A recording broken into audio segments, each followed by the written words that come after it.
На сегодняшней лекции мы продолжим тему предыдущей лекции «Элементы математической статистики».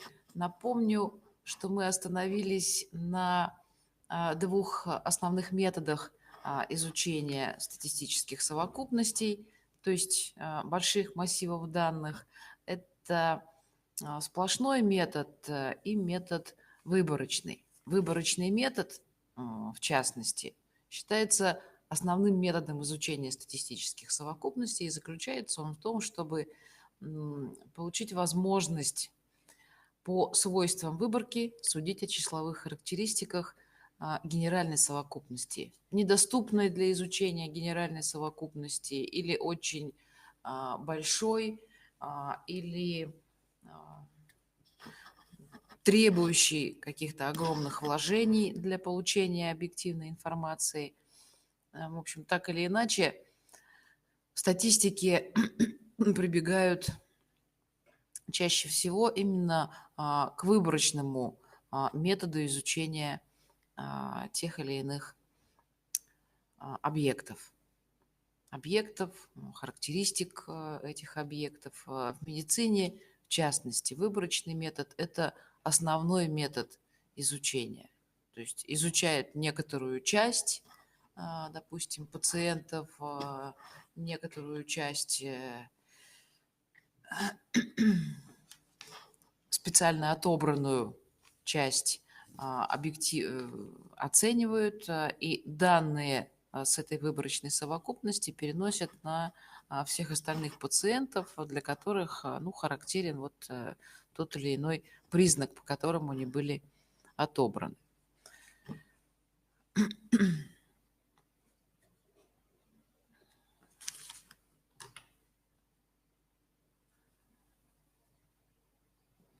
Каждый объект из генеральной совокупности в выборочную попадает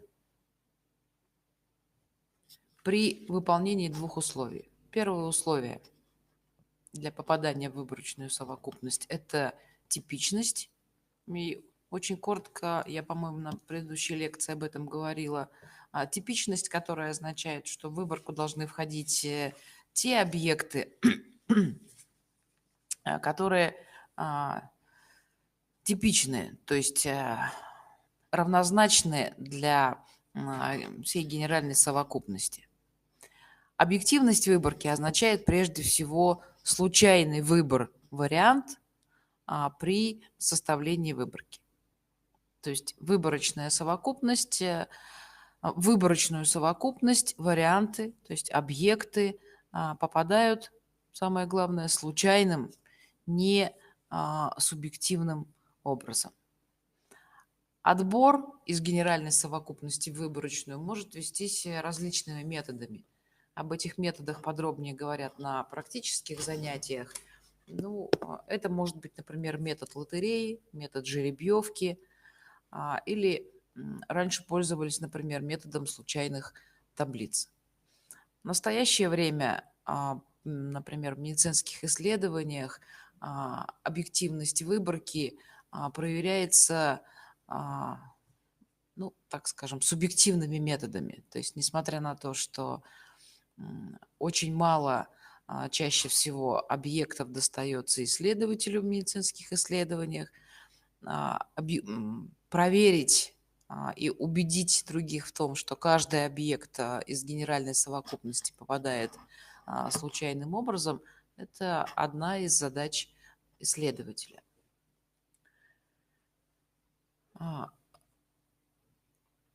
После того, как будет произведен отбор из генеральной совокупности в выборочную, приступают к вычислению, то есть приступают к количественным оценкам. И этих количественных оценок, если попытаться их типизировать, в настоящее время существует 3. Это так называемый точечный способ оценки, в котором рассчитывается, например, выборочная средняя, выборочная дисперсия, среднеквадратическое отклонение. Это интервальный способ оценки, в котором, кроме средней, рассчитывается еще и доверительный интервал, в который будет попадать выборочное среднее. И это сравнительный способ, с помощью которого сравнивают две, например, выборочные совокупности, полученные из одной генеральной совокупности, и далее оценивают с помощью различных а, критериев, например, критерий студента, критерий Фишера и так далее. Мы сейчас перейдем сразу к следующей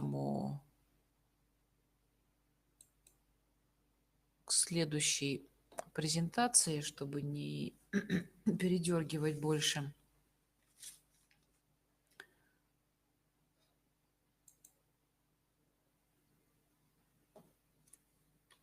Так.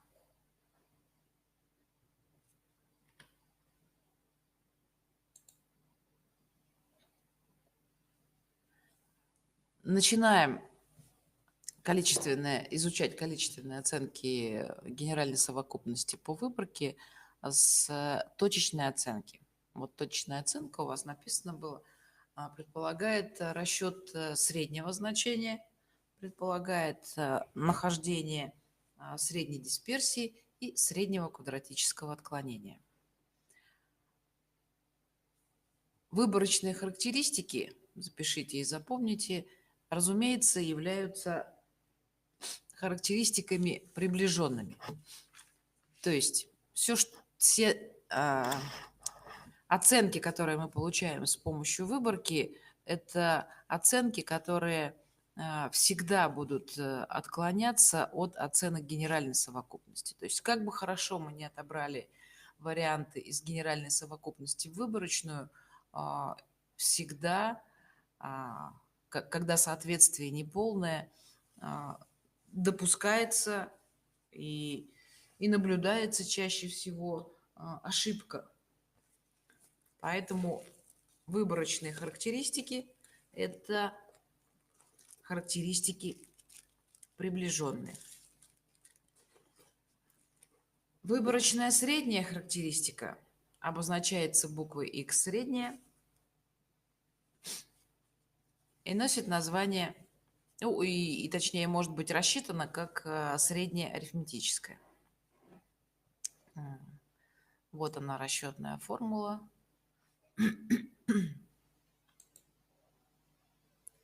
По которой рассчитывается выборочная средняя или средняя арифметическая X средняя. Складываются все варианты и делится на количество слагаемых.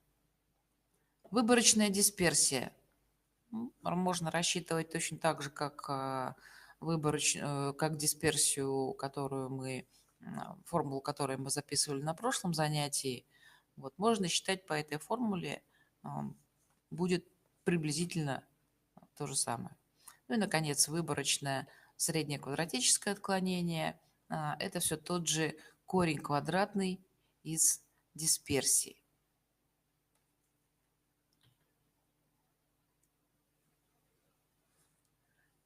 Выборочные характеристики, как правило, генеральные характеристики – это величины постоянные. Разумеется, они неизвестные, потому что объемная генеральная совокупность не всегда предоставляет такую возможность изучить ее целиком, за исключением методов сплошного исследования, типа переписи населения, изучения редких заболеваний и так далее. Но в любом случае характеристики генеральной совокупности – это характеристики постоянные. Выборочные характеристики – это переменные величины. Это величины, которые варьируются вокруг генерального среднего значения. То есть может быть чуть больше, чуть меньше. А вот размер этого чуть входит определение этого размера, этого отклонения, входит в задачи выборочного метода. То есть выборочный метод, во-первых, под цифрой 1, обратите внимание, должен определить надежность переноса результатов выборочного исследования на генеральную совокупность. Это первая задача, которая стоит перед выборочным методом. И второе – учет условий, при которых выборка наиболее полно представляет генеральную совокупность. То есть соблюдение как раз условия типичности и условия объективности. Вот еще задачи, которые ставятся перед выборочным методом. Повторяю, как бы хорошо мы не отбирали варианты из генеральной совокупности в выборочную, мы заранее знаем, что мы ошибемся. То есть как бы детально, скрупулезно не подходили к получению выборочной совокупности, сам выборочный метод уже несет в себе некоторые ошибки.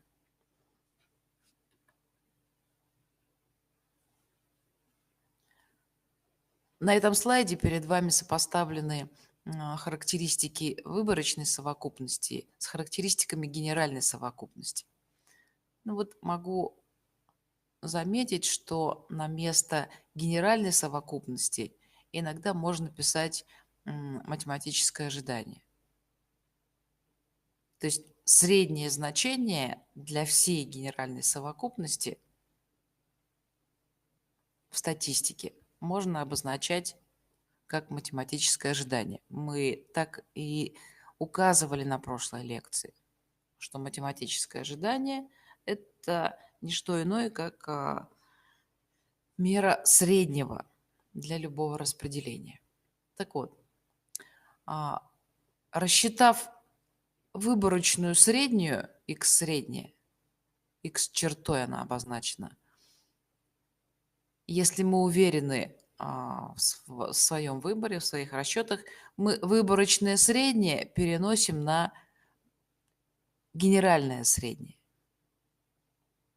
То есть отберем 10 человек из множества, может быть, не знаю, миллионов пациентов, страдающих тем или иным заболеванием. Изучим этих 10 и скажем, что показатель, допустим, какой-нибудь биохимический показатель крови у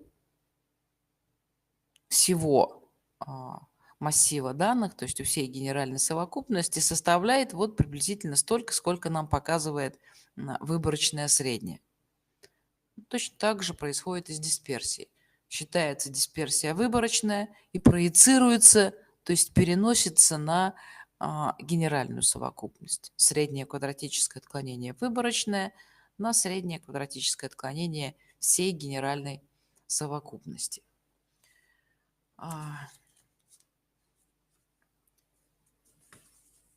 Ошибка среднеарифметической, разумеется, зависит от объема выборочной совокупности.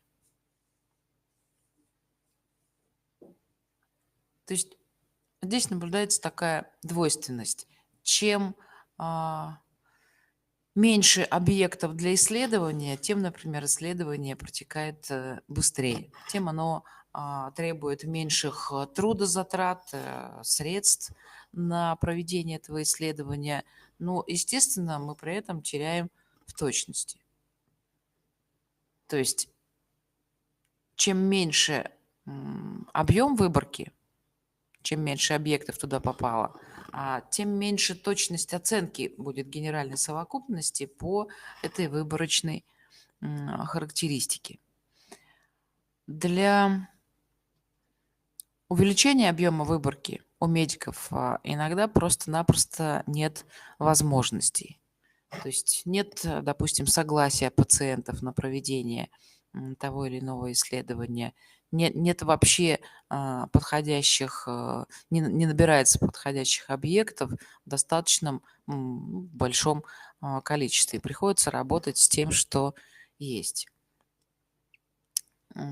Поэтому увеличение объема выборки, разумеется, привело бы к более правильной оценке генеральной совокупности.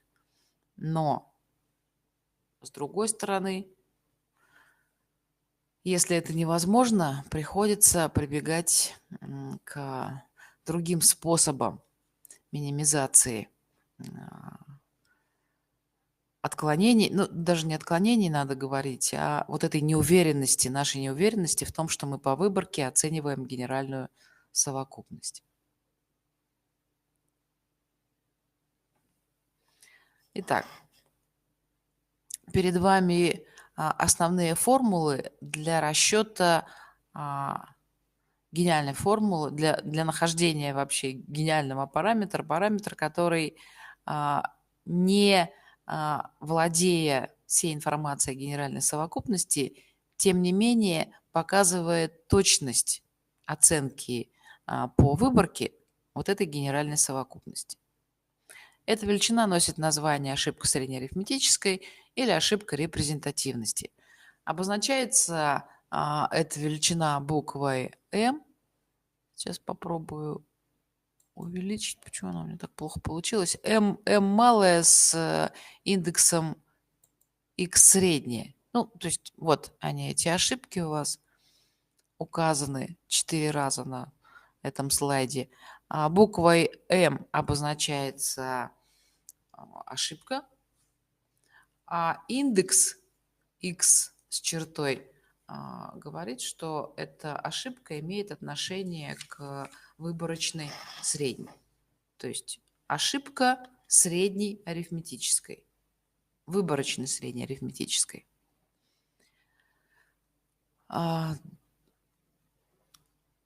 Ошибка среднеарифметическая рассчитывается по разным формулам в тех случаях, когда различается объем выборки. Если объем выборки достаточен, то есть если количество объектов, изучаемых в выборочной совокупности, больше 30, тогда ошибка среднеарифметическая считается вот по формуле, которая обведена голубой рамочкой.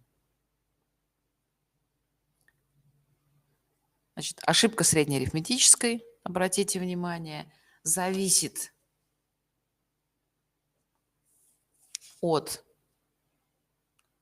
значения среднеарифметической, а точнее от разброса значений между каждым значением среднеарифметической, между каждым значением выборки и ее средним арифметическим.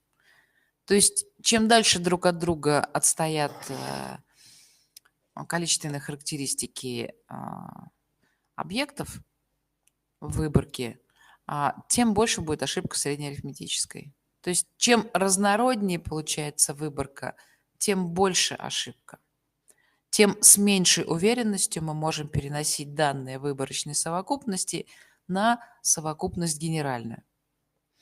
В выборке объемом более 30 объектов в знаменателе расчетной формулы, смотрите, стоит n в квадрате. n – это число вариант, то есть объем выборки. Ошибку среднеарифметической для больших выборок, ну или для просто выборок, можно еще рассчитать по нижней формуле. Формула, которая содержит два параметра. Это среднее квадратическое отклонение, вот оно, сигма в квадрате, деленное на n, на объем выборки. Ну, это в том случае, если, например, известно среднее квадратическое отклонение, ну или можно воспользоваться каким-то образом с помощью преобразований.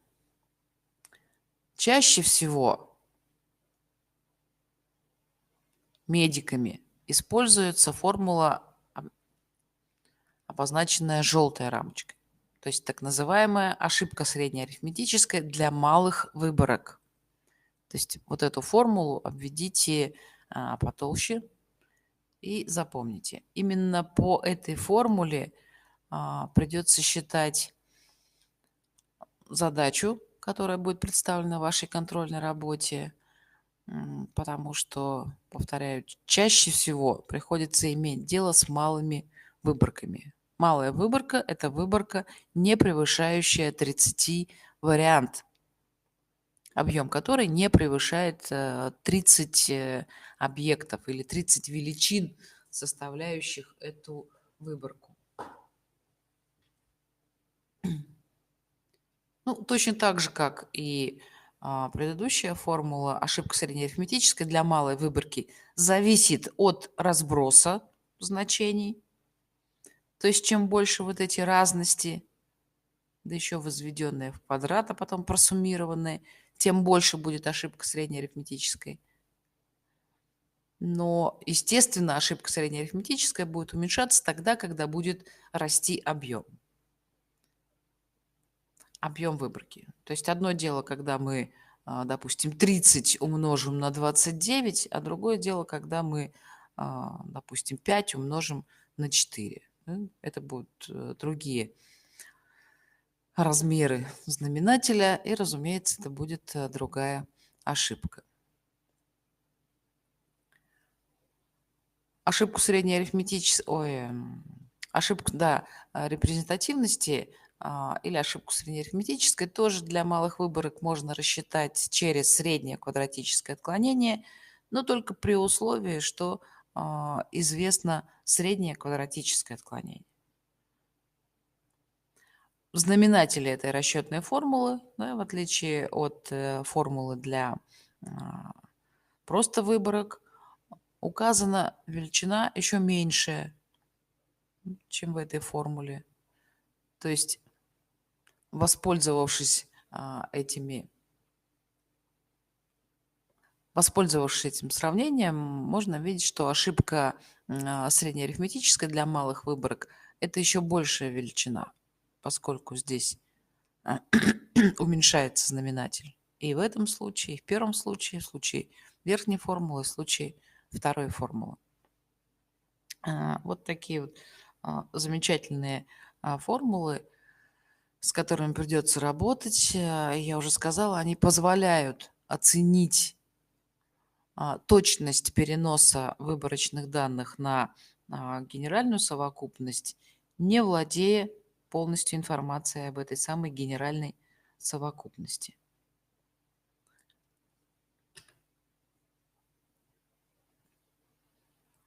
То, что при уменьшении объема выборки уменьшается точность оценки генеральной совокупности, это, собственно говоря, видно из самой расчетной формулы.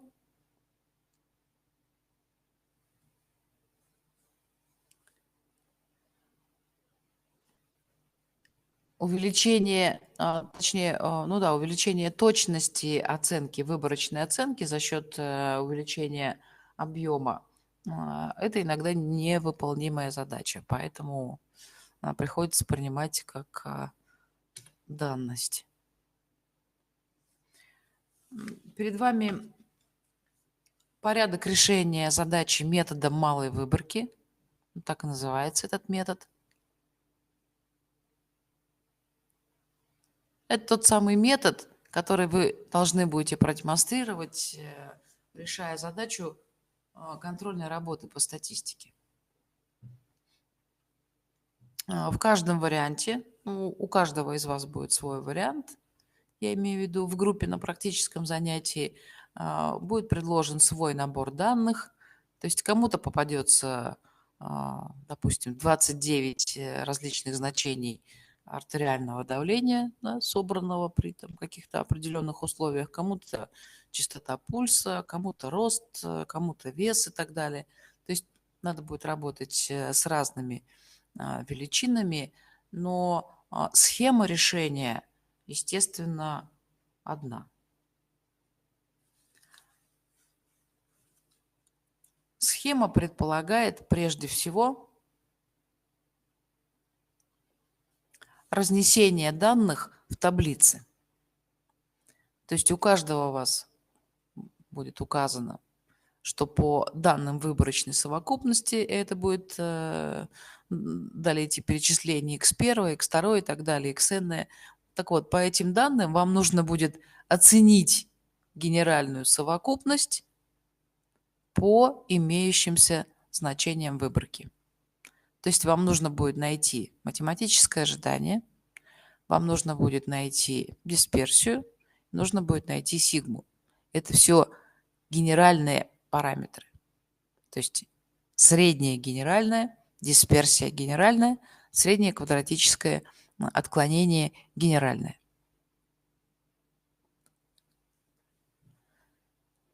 Таблица строится в следующих параметрах.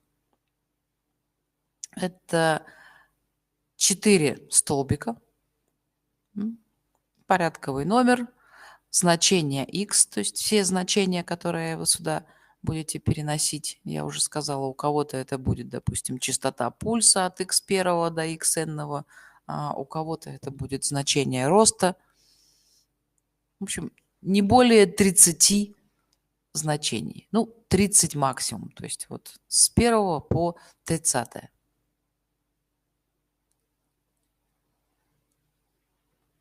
Во втором, ну, точнее, это уже третий столбик таблицы, указывается разность, если считается задача вручную, обычно выделяют этот столбец, а потом еще добавляют четвертый, где эта разность возводится в квадрат. То есть вот эту разность можно высчитывать по модулю, не учитывая знак этой разницы. То есть от большего значения отнимается меньшее. Ну, это уже начинаются расчеты, вот, поэтому переходим вот непосредственно к схеме определения генеральных параметров по выборочным данным. Значит, прежде всего рассчитывается, когда вы получите задание, решить задачу метода малой выборки. Первое, что нужно будет сделать, это определить объем выборки. То есть посчитать просто-напросто, сколько значений, различных значений выборочных представлено в вашем варианте. У кого-то, кому повезет, это будет 15, кому не повезет, это будет 30 значений. Ну, в любом случае, это не... Это малые выборки. Далее. Второй шаг. Находите выборочное среднее, то есть находите, складываете все значения выборки, делите на количество слагаемых, находите среднее арифметическое. Таким образом, выборочное среднее у вас будет найдено. Затем, вот дойдя до пункта 3, переходим к заполнению таблицы.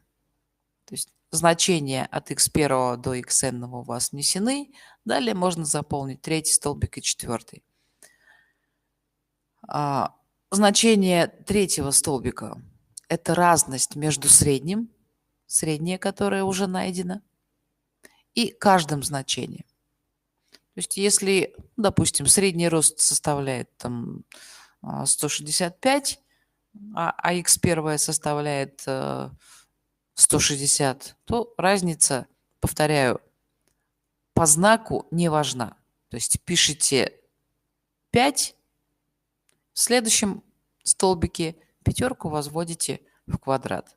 Да? Если, ну, еще раз повторю, среднее, допустим, 165 сантиметров, а значение x2 будет 170, не знаю, 172 сантиметра, то опять, не учитывая знак, ну, тут он и не учтется, ставите 7, далее 7 возводите в квадрат. Вот этот столбик, четвертый столбик, далее суммируется, то есть значение среднего квадратического отклонения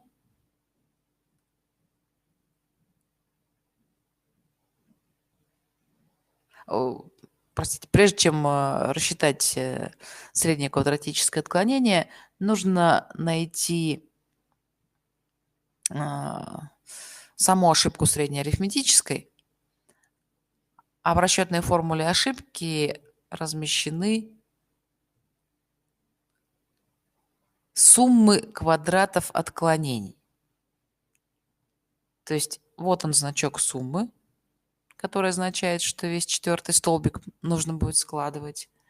Вот они квадраты, а вот оно отклонение. Отклонение каждого значения от среднего. Отклонения, возведенные в квадраты, просуммированные, дадут, вернусь,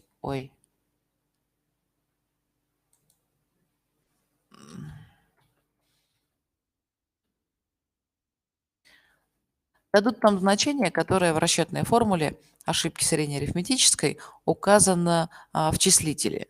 То есть, сложив все значения четвертой колонки, вы таким образом получите готовый числитель для формулы, которая находит ошибку среднеарифметической для малой выборки. Останется поделить на произведение n на n-1, и ошибка среднеарифметической, ну, после того, как будет найден корень, будет определена.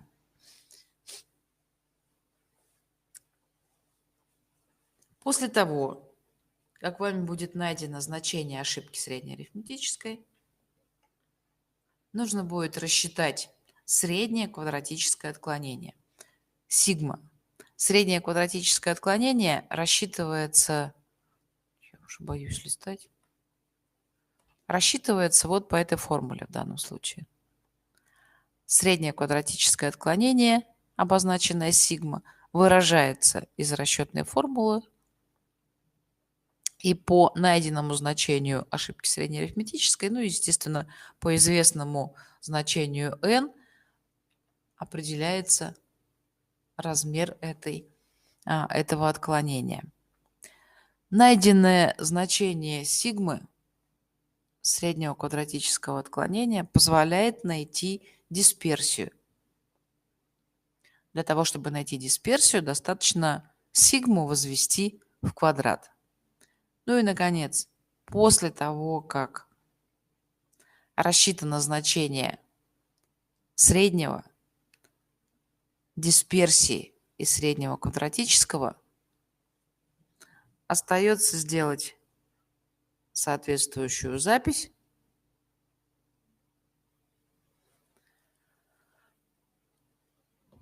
о переносе полученных выборочных данных на генеральную совокупность. Перенести данные на всю генеральную совокупность означает примерно то, с чего мы начинали, когда, пролистаю еще раз назад, когда говорили о недостатках выборочного метода. То есть вот она рассчитанная выборочное среднее, спроецированное на среднее генеральной совокупности. Вот она дисперсия выборочная, спроецированная на генеральную дисперсию. Выборочное среднее квадратическое отклонение на генеральное среднее квадратическое отклонение.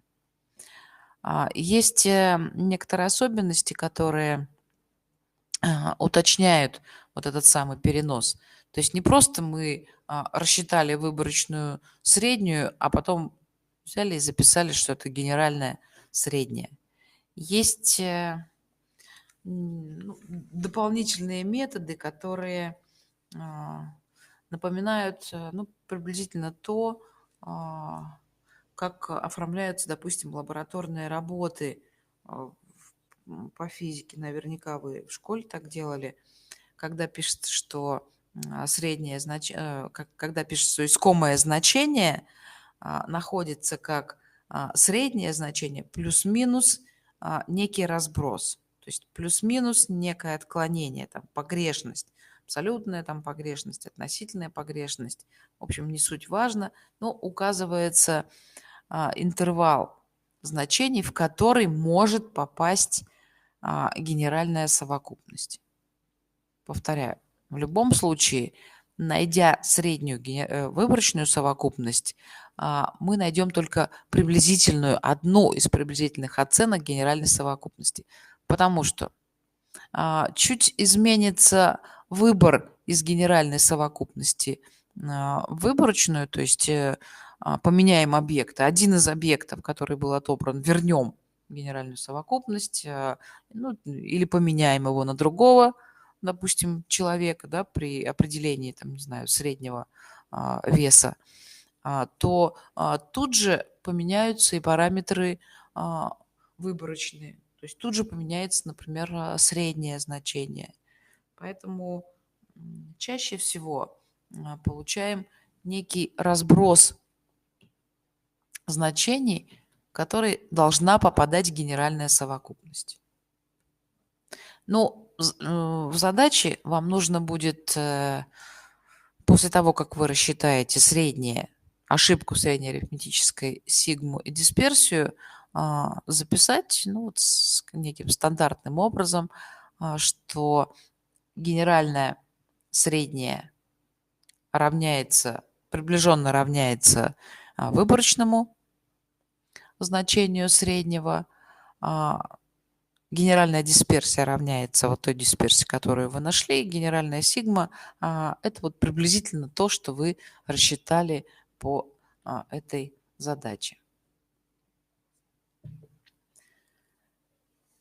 Так, я уже говорила, большей уверенности в том, что оценка будет достоверной, полученная выборочная оценка при переносе на генеральную совокупность будет достоверной, пользуются интервалами.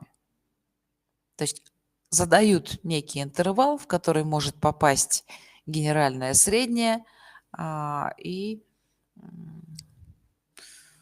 достигается большая уверенность в том, что это действительно интервал, в который попадет генеральное среднее. X среднее в данном случае, x чертой, это выборочное среднее. То есть для определения ширины интервала нужно знать, чему будет равна выборочное среднее, и нужно будет знать размер вот этой дельты, то есть размер определяемой ширины интервала.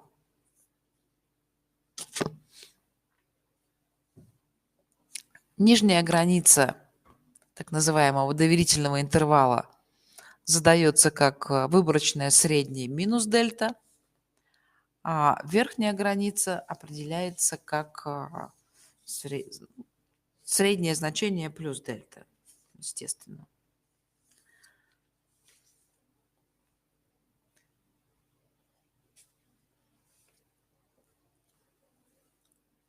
В целом интервал носит название доверительный интервал.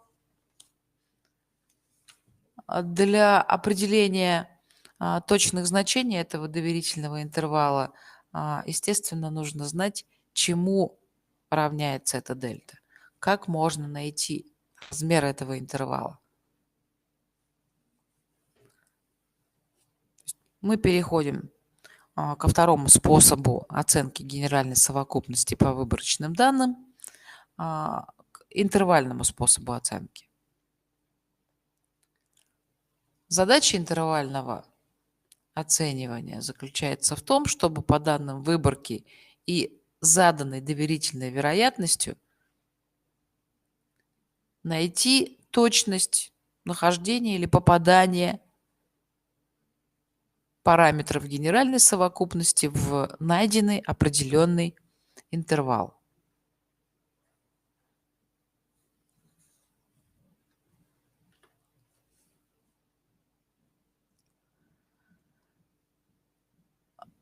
Так, еще раз вернусь к предыдущему слайду, потому что появляется новый термин.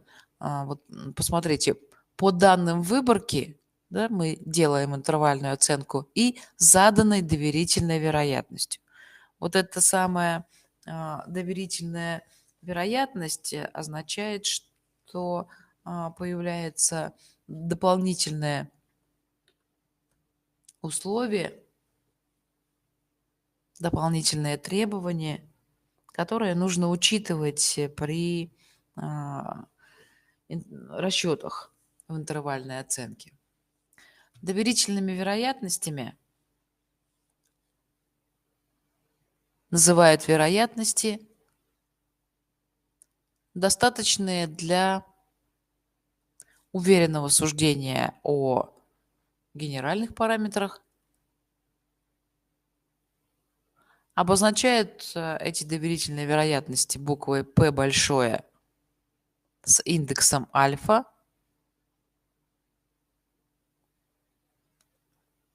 В статистике принято в качестве доверительных вероятностей использовать три значения. Посмотрите, все три значения – это значения, близкие к единице. То есть вероятности этих случайных событий, надо полагать,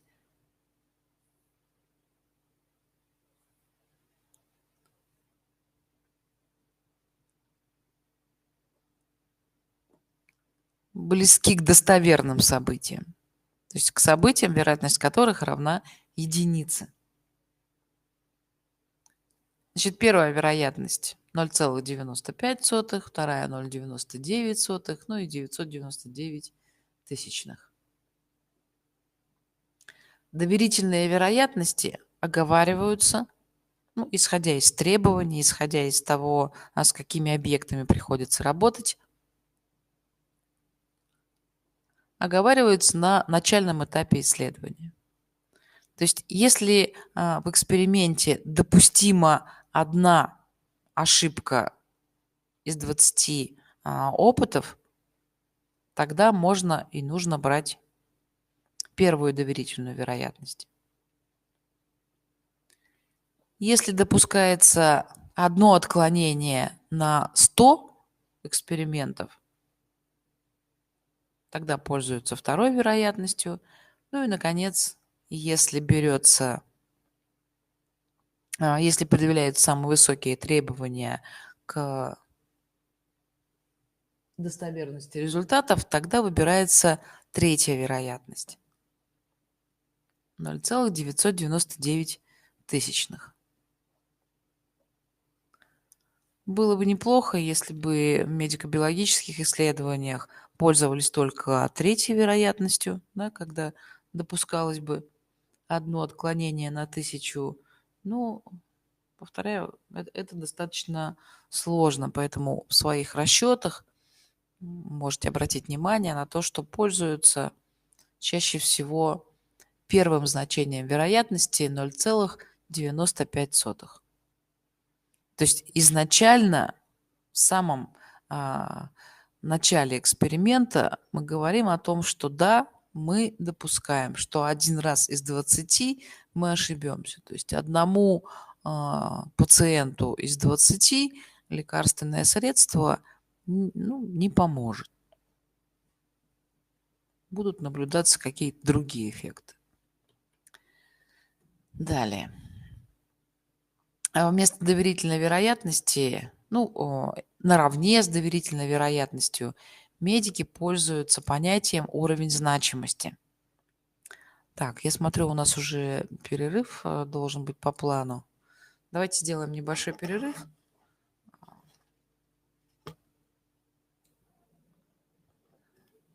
Мы остановились на том, что вместо доверительной вероятности в медицине зачастую используется понятие уровня значимости. Обозначается эта величина буквой альфа. Нельзя сказать, что это величина противоположная доверительной вероятности, но по смыслу, по сути, рассчитывается и показывает она обратное значение. То есть если доверительная вероятность – это величина, близкая к единице, и чем она больше, посмотрите на предыдущий слайд, чем больше доверительная вероятность, чем она ближе к единице, тем точнее наша оценка генеральной совокупности. Для альфа, для уровня значимости, так скажем, требование или желание обратное. То есть уровень значимости показывает вероятность того, что найденная оценка будет ошибочной. То есть это вероятность ошибки.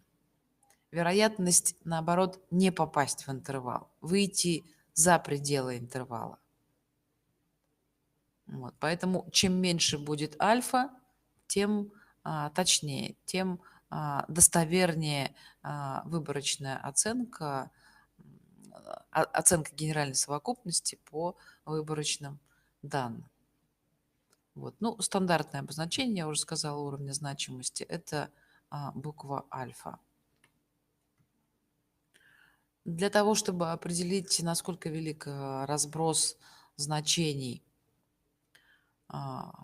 для определения границ интервала, рассчитывают эту самую дельта.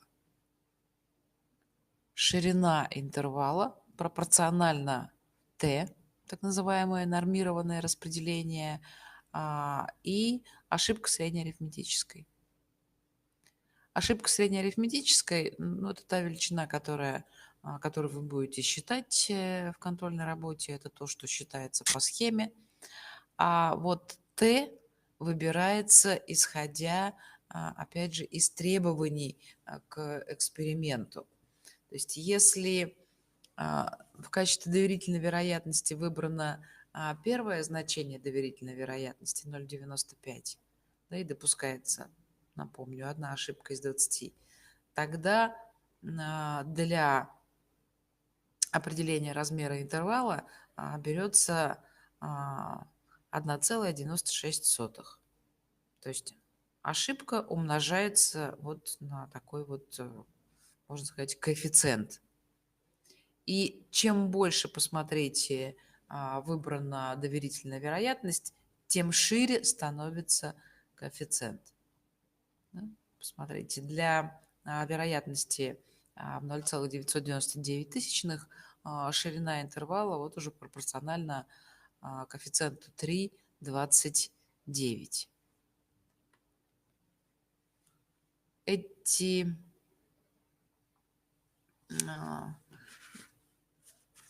значения дельта, ну, соответственно, с учетом доверительной вероятности, с учетом значения t или нормированного отклонения, вот как следует интерпретировать. Если величина распределена согласно нормальному закону, да, то есть если наблюдается вот это симметричное распределение, то для первого значения доверительной вероятности, для первого t, мы можем утверждать, что за пределами этого интервала останется 5% значений случайной величины. То есть мы изучим, мы распространим выборочные данные на генеральную совокупность и можем быть уверены в том, что мы правы для 95% случаев. А вот 5% случаев, они остаются за пределами интервала. То есть они не входят в те рамки, которые мы определили для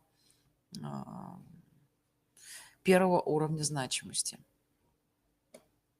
Ну, в случае, когда берется вторая доверительная вероятность, то это будет означать, что мы за пределами нашего интервала в генеральной совокупности оставим 1% значений. Ну, например, будем заранее убеждены в том, что данная методика лечения не окажет воздействия на 1% пациентов.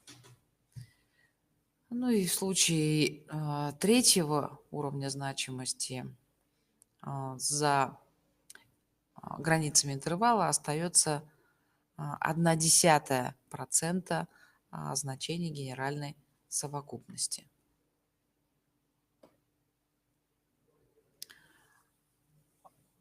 Следующий способ, которым пользуются статистики, это не способ, точнее, а метод. Это группа сравнительных методов. Иногда называют группу этих методов просто сравнительной статистикой. Сравнительная статистика базируется на расчете специальных критериев. Они поименованы чаще всего по фамилии разработчика. Вот. А суть сравнительного способа оценки заключается в том, что в ряде экспериментов результат оценивают по нескольким выборкам. То есть та же разработка нового лекарственного средства, там, новой вакцины, новые методы лечения и так далее, они, вот эти вот результаты, оцениваются именно с помощью сравнительной статистики, с помощью одного, ну, а иногда с помощью нескольких критериев различия. Ну вот самый типичный, может быть, самый очевидный критерий различия – это так называемый критерий студента. Это критерий, который сравнивает в нормально распределенных выборках среднее значение. То есть среднее первой выборки со средним значением второй выборки. Ну, для чего и как сравнивает, чуть позже на примерах. В случае, когда, ну, например, величина распределена не в соответствии с нормальным законом, или в случае, когда эта величина является не представлена не распределением случайных величин, ну, это не количественные оценки, то есть это могут быть ранги, да, когда, не знаю, там степень, например, ожога оценивается там цифрой 1, цифрой 2, цифрой 3, или просто да, нет, то есть там есть покраснение, нет покраснения. Вот в таких случаях зачастую пользуются другим критерием, так называемым критерием Хи-квадрата. Я указала, что он сравнивает выборки, полученные на основе других шкал. То есть не обязательно сравнивает средние, полученные как расчет средних арифметических для количественных оценок. Вот. Есть симптом, нет симптома, то есть да, нет, 0, 1. Вот в таких случаях считается критерий различия, называемый критерием Хи-квадрата. Ну, а иногда в статистике среднее значение выборок могут совпадать. То есть набрали две группы людей для эксперимента, провели эксперименты, получилось, что среднее значение в одном эксперименте и среднее значение в другом эксперименте совпадают. Но имеются какие-то очевидные отклонения в разбросе. То есть одно дело, когда мы получим, ну, условно говоря, нужный результат, то есть близкое к какому-то требуемому для относительной нормы значению, но в одной группе это будут плотные значения, распределенные вокруг этой нормы, а в другой группе, несмотря на то, что среднее тоже попало на эту же величину, разброс будет большой. То есть там будут большие отклонения, далеко отстоящие в сторону уменьшения, в сторону увеличения значения относительно среднего. Вот в таких случаях пользуются другим критерием различия, который носит название критерий Фишера. Вот. И полностью набор критерий этим не ограничивается. Разумеется, их гораздо больше, чем я указала. Вот самые типичные критерии, критерии студента, мы сейчас чуть подробнее рассмотрим. Критерии студента подразделяют еще на так называемый двухвыборочный критерий и парный критерий. Двухвыборочный используют, когда непосредственно проверяется гипотеза о равенстве средних двух независимых, не связанных выборок. Это тот самый типичный случай, когда рассматривается, допустим, проверяется эффективность нового лекарственного средства, отбирается в этом случае контрольная группа экспериментальная, да, то есть экспериментальная, которая принимает лекарственное средство, и контрольная группа, которая либо принимает плацебо, либо лечится там по какой-то старой методике, проверенной. Вот, и количество людей в этих группах, естественно, может быть разным. То есть одинаковым оно будет в каком-то исключительном случае. Вот. Для таких случаев пользуются критерием студента двухвыборочным. Ну и а, парный критерий студента используется для проверки гипотез, когда работают с одной и той же группой. Например, берут группу людей и делают замеры каких-то параметров до воздействия каким-либо фактором, там, я не знаю, электромагнитным излучением, и затем после воздействия. Вот это так называемые критерии, парные критерии для зависимых выборок, связанных. Ну, то есть когда одна и та же группа участвует в эксперименте, ну, скажем, до воздействия, после воздействия, тогда используется немножко другая формула для нахождения критерия студента. Так, ну и сейчас мы опишем эту формулу, и я думаю, что сегодняшняя лекция на этом закончится. Достаточно сложная и объемная по количеству формул и материала вообще. Итак, критерий студента. Критерий достоверности разности. Возвращаясь к предыдущему слайду, напомню, что мы будем говорить о двухвыборочном критерии. Для случая, когда имеются две разных группы людей, когда есть возможность найти среднее значение для первой группы, ну, скажем, для контрольной группы и для группы экспериментальной, той группы, которая участвовала в опыте, там, принимала на себя какое-то воздействие и таким образом позволила подтвердить или опровергнуть гипотезу. А гипотеза заключается в том, что мы, внедряя любое лекарственное средство, предполагаем, что оно будет эффективным. Так вот, если получается достаточная разница между средним значением в контрольной группе и средним значением в опытной группе, этого недостаточно для того, чтобы судить об эффективности этого лекарственного средства.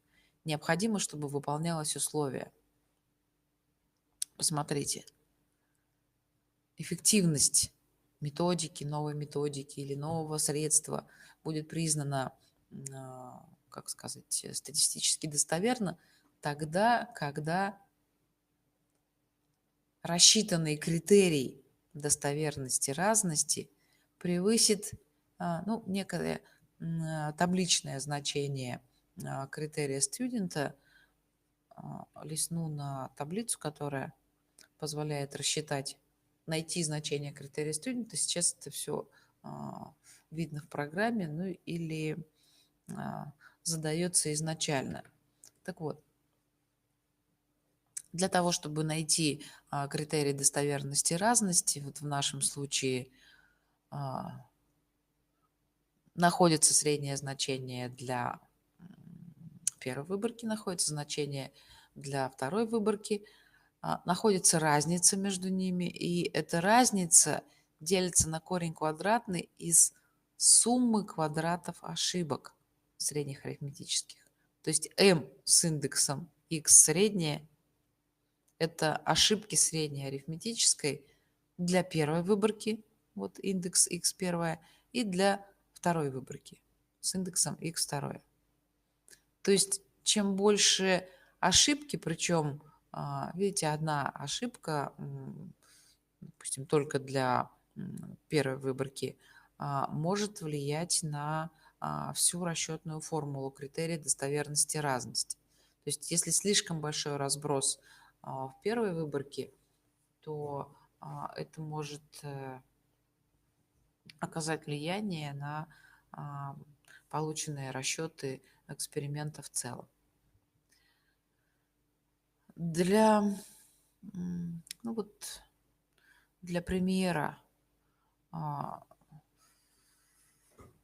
для все того же примера с новым лекарственным средством, да, когда первая контрольная группа не получала это средство, лечилась по старым методикам, а вторая опытная группа или экспериментальная получала лекарственное средство, и мы получили некий разброс средних, то дальше сравнение позволяет сделать вывод о достоверности, статистической достоверности этой разницы, ну и как следствие эффективности или неэффективности новой методики, нового лекарственного средства. То есть если различия между выборками достаточно, то есть если критерий рассчитанный больше стандартного критерия, тогда статистическая разница, достоверная статистическая разница позволяет говорить о том, что лекарственное средство действительно сдвинуло этот параметр в нужном направлении. То есть действительно понизило, скажем, артериальное давление значительным образом по сравнению с плацебо или по сравнению с первым, по сравнению со старым методом лечения этого недуга. Вот. Если критерий достоверности разности, наоборот, меньше, чем стандартный критерий, то есть если недостаточно разница или если большой разброс в первой выборке, во второй выборке, ну и статистическая разница не подтверждается, говорят о неэффективности лекарственного средства, о статистической, как сказать, недостоверности, разности между средними. А разница между средними, она бывает всегда, поскольку приходится иметь дело чаще всего с живыми объектами, то всегда получают разницу между средними. То есть даже если действительно лекарственное средство неэффективно, все равно люди разные, ситуации измерений, во время даже измерений могут быть разными, и поэтому x средние для первой выборки и x средние для второй выборки отличаются всегда. Вот. Но не всегда эта разница статистически достоверна. То есть статистическую достоверность разницы между опытной группой и контрольной группой можно подтвердить только путем такого сравнения. Вот. Отсутствие разницы между средними носит название нулевой гипотезы. То есть когда предполагают, что выборки, взятые из одной и той же генеральной совокупности, не подвергаются действию. Одна из этих выборок, ну, точнее, никакая из этих выборок не подвергается действию какого-либо фактора, который бы оказывал воздействие и вот снижал, например, артериальное давление там, или глазное давление. Вот. Если статистической разницы нет, то и, следовательно, этот фактор оказывал незначительное воздействие. То есть если этим фактором является лекарственное средство, значит, это средство неэффективно в данном случае.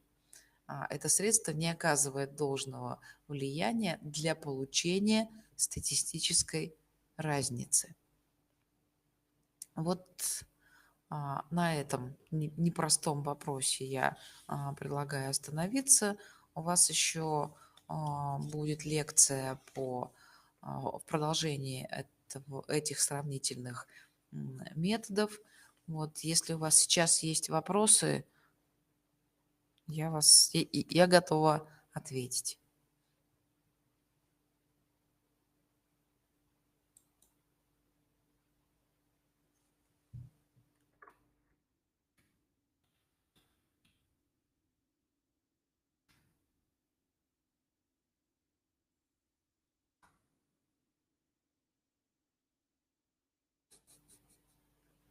Вижу, что нет вопросов.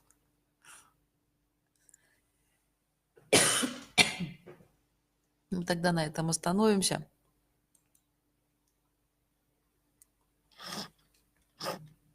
Спасибо вам за внимание. Можете быть свободны.